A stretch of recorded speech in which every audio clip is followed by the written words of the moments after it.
حضرت سیدنا حسن و حسین رضی اللہ عنہما دونوں بھائیوں کی ظاہری طور پہ عمر مبارک چھوٹی تھی.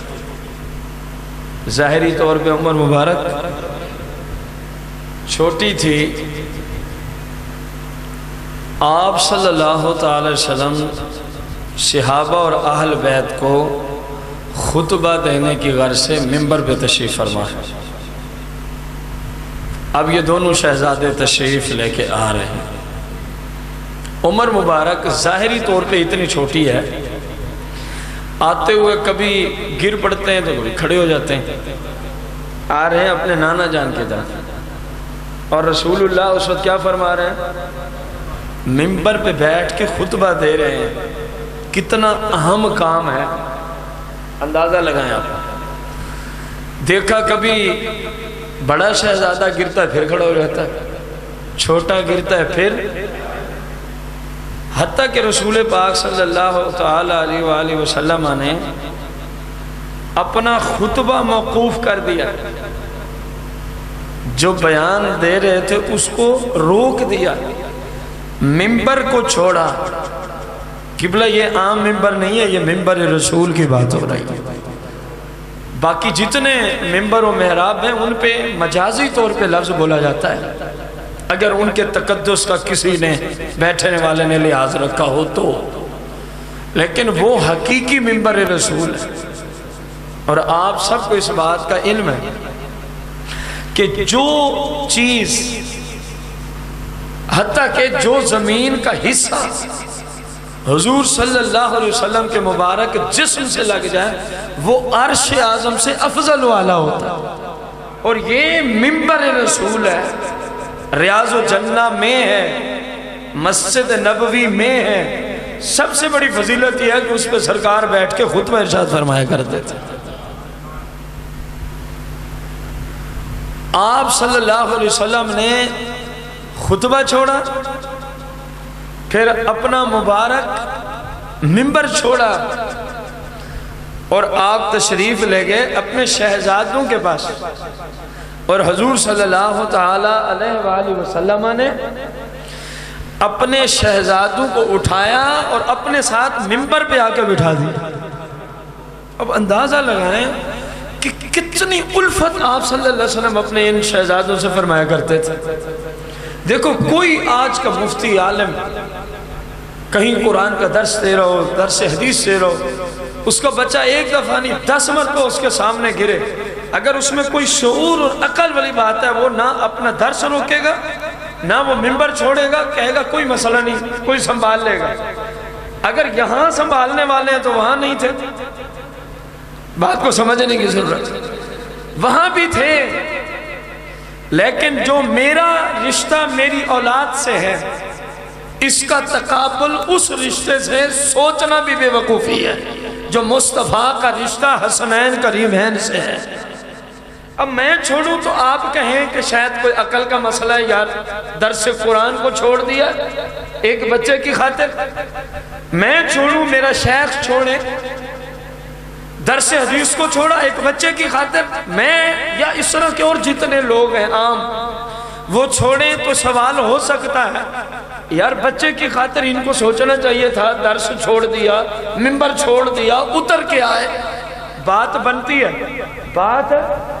بنتی ہے کہ میری طرف ایسے جملوں کی نسبت ہو سکتی ہے کیونکہ میں ایک عام انسان ہوں، کیونکہ میں ایک، اب ادھر کون جملے بولے کہ خود رسول اللہ نے درس کو موقوف کیا، منبر کو چھوڑا اور تشریف لے گئے. ہے کسی کی جرات یہاں ایسی بات کر رہے ہیں؟ سوچ بھی نہیں سکتا کہ رسول اللہ آپ نے یہ کیوں کیا؟ آپ کی مرضی ہے، اب شریعت کے مختار ہیں، جیسے جو کریں آپ وہی رب کی شریعت بن جاتی ہے، وہی رب کی شریعت ہے. تو امت کو بتایا خصوصاً سن 61 ہجری کے یزیدیوں کو بتایا جا رہا تھا، او بدبختو اور دنیا کے کتوں، دنیا کی دولت کے سگوں، دنیا کے مناصب کے پجاریوں، جن کو کل تم نے سن 61 ہجری 10 محرم الحرام کربلا شریف کے اندر یہ ظلم و ستم کرنا ہے، اس وقت وہ عالم شباب سے بھی آگے ہوں گے۔ میں رسول تمہیں سکھا کے جا رہا ہوں، اگر وہ بچپن میں ہیں تو اتنی اہمیت کے حامل ہیں۔ میں رسول نے درس بھی چھوڑ دیا، منبر بھی چھوڑ دیا، شہزادوں کو گلے سے لگا لیا۔ ان یزیدیوں کو سمجھایا جا رہا تھا حقیقت میں، لیکن ظاہر ہے جو ہے ہی لانتی، اس نے پھر کیا کسی رواج سے درس سے عبرت حاصل کرنا۔ تو آپ اندازہ لگائیں، جن نفوس قدسی آقا حضور پاک کو فقط بچپن کی وجہ سے جملے سننے کے قابل، بچپن کی ظاہری طور پہ چھوٹی عمر کی وجہ سے مسجد نبوی کے اندر، مسجد نبوی کے اپنے چلنے والی رفتار کے اعتبار سے گرنا مصطفیٰ کو ناپسند تھا، اس لیے تو خطبہ چھوڑ دیا، اس لیے تو منبر چھوڑ دیا۔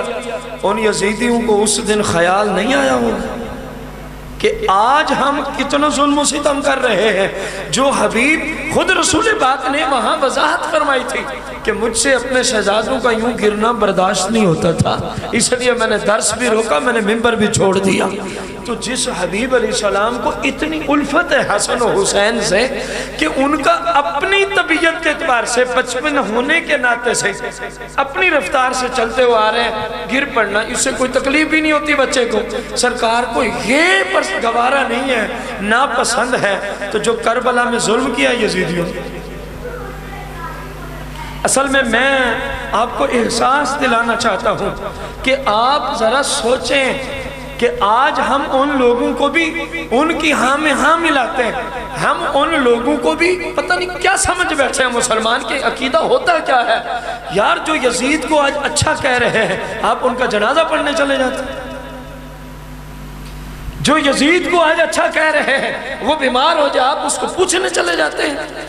آپ کو یہ ذہن میں سوال نہیں اٹھتا کہ رسول پاک قیامت کے دن اگر پوچھ لے میری نسل کے قاتلین کو اچھا کہنے والوں کے ساتھ تو نے یہ سلوک کیا کہ ان بدماشوں کے جنازے تو پڑھتا تھا، ان بدماشوں کو پوچھنے تو جاتا تھا، ان کی دعوتیں تو قبول کرتا تھا، تجھے شرم نہیں آئی تھی، تجھے حیا نہیں آئی تھی؟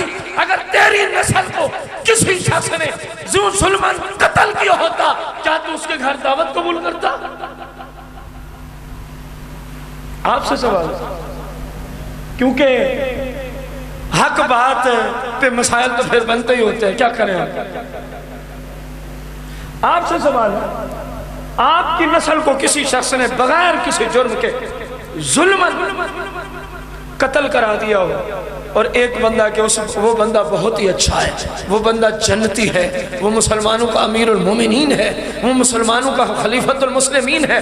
سچ بتانا جس کو سمجھ آئی ہے، جو سن بھی سکتا ہو حق، جو دیکھ بھی سکتا ہو حق، جو بول بھی سکتا ہو حق، اس سے میں سوال کر رہا ہوں۔ پھر کوئی بندہ کہے آپ کی نسل کو مٹانے والا بندہ جو ہے وہ بڑا ہی اچھا ہے، وہ جنتی شخص ہے، آپ بتائیں آپ اس کے جنازے میں جائیں گے؟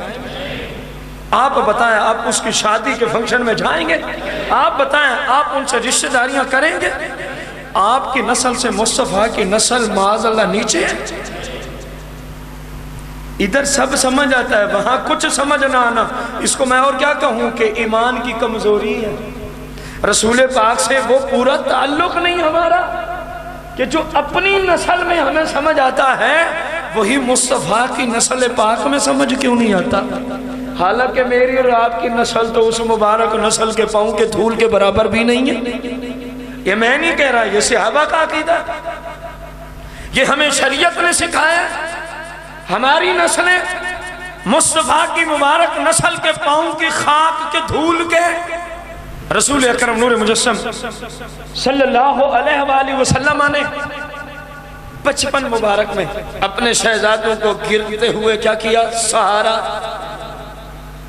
پھر امام علی مقام نے اس بات کو کیسے یاد رکھا؟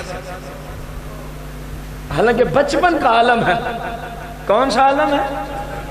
بچپن کا عالم، کہ ایک وقت تھا جب میں گر رہا تھا تو میرے نانے نے مجھے سہارا دیا تھا.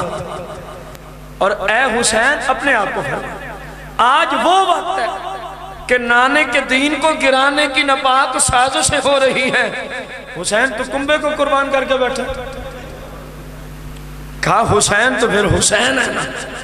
ادھر نانے نے مجھے سہارا دیا، میں سب کچھ قربان کرا کہ اگر نانے کے دین کو گرنے سے نہ بچاؤں تو پھر حسین ہی نہ کرے. کیسے یاد رکھا امام پاک نے، کیونکہ جو نیک لوگ ہوتے ہیں نا، پرہیزگار لجپال لوگ ہوتے ہیں، وہ ایسی چیزوں کو ہمیشہ یاد رکھتے ہیں. احسان فراموشی ان کا شیوا نہیں ہوتا. کیسے یاد رکھا کہ نانا حضور ایک وقت وہ تھا، میں گر رہا تھا، آپ نے مجھے سہارا دیا تھا. اور آج وہ وقت ہے کہ لوگ آپ کے امتی ہو کے آپ کے دین کو گرانے کی کیا کر رہے ہیں؟ ناپاک سازشیں کر رہے ہیں. اور یہ سارا یزیدی ٹولہ اسی کام پہ لگا ہوا تھا.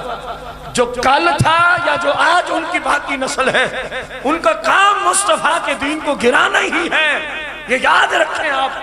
یزیدیوں کا کام دین کی تبلیغ ہو سکتا، دین کی تبلیغ کل بھی حسین نے کی، دین کی تبلیغ آج بھی حسین کے غلام ہی کر سکتے ہیں.